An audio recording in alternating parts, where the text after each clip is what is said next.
What's up? Magandang gabi. So, meron tayo dito sinukatan na Benelli Imperiali. Grabe ito mga bracket na ito ay galing pa sa Nueva Ecija. So, inas natin si sir, bakit siya dito nagpagawa? Wala kasi siya magpapagawa. Simple lang. So, ito yung ginawa natin na side pannier at saka top box bracket. So, this is the design na sinend ni sir. Nakita niya sa online. Then, we tried our best to copy what's the design na gusto niya. So, ito ay may top box bracket na at saka meron ding side pannier bracket. So, tara, pakita ko sa inyo kung paano ba kinakabit. Ginawa nating pannier at saka top box bracket para dito sa Benelli Imperiali 400. Let's go, let's go.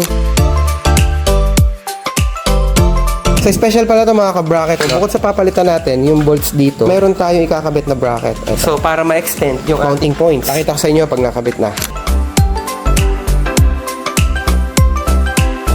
So 6 na bolt mga ka-bracket, makikita ninyo 1, 2, 3 on the right side, then 1, 2, 3 on the left side. So 4 of those bolts, papalitan natin siya ng provided na bolts and nuts. Dito, meron siyang dalawang washers, isang nut. Kasi kailangan natin ng mas mahaba para may kabit natin yung ating stem. Then yung dalawang bolt na stock, ito, i-retain natin siya. Kasi ito ay sapat na para may kabit natin yung bracket na kailangan natin pang side.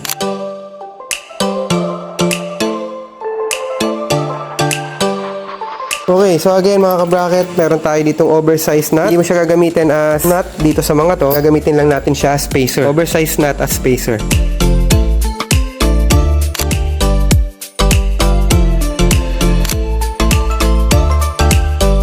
Papaalala ko pala to, noted to mga bracket. Sa tatlong stock bolt, nabanggit ko kanina sa video na meron tayong papalitan, yung dalawa. Pero yung isa na hindi natin papalitan, dito natin siya ilalagay sa part na to kasi sapat na nga siya para doon sa bracket na to. Pero take note mga bracket, ito ay yung pinakamahaba between those 3 bolts. Ayan, dito yung spacer natin, ayan. Tapos dito nyo ilalagay yung ating stem, ayan.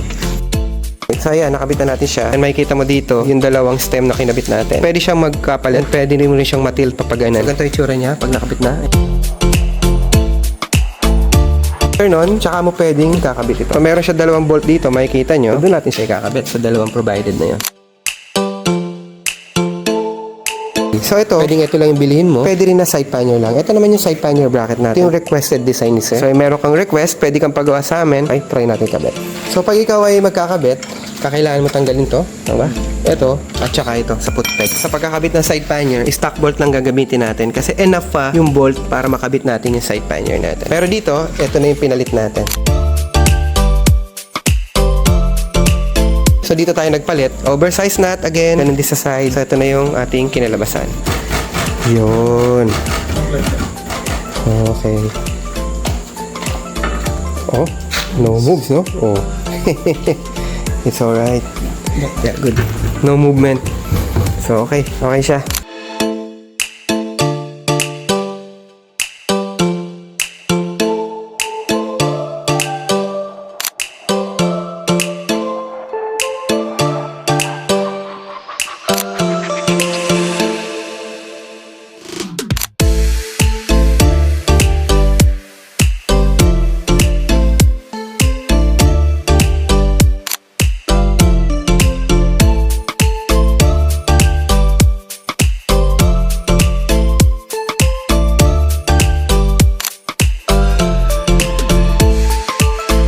For installation, isearch nyo lang ang Jaycom HRV bracket or Jaycom HRV bracket Rizal branch. Handang sa muli mga ka-bracket, kami po ulit ang Jaycom bracket na nagsasabing ride safe and God bless. For more inquiries, you can message us at g.com HRV bracket or at j.com HRV bracket Rizal. You can also search us at Waze and Google Maps or call us at 090583 for 9380.